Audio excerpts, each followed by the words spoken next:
माझ्या भीमराया वाणी सांगा पुढारी होईल का? माझ्या भीमराया वाणी सांगा पुढारी होईल का?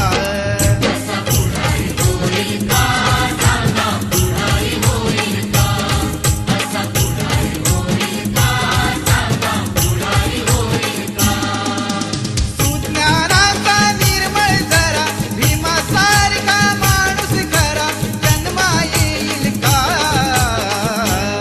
माझ्या भीमराया वाणी सांगा पुढारी होईल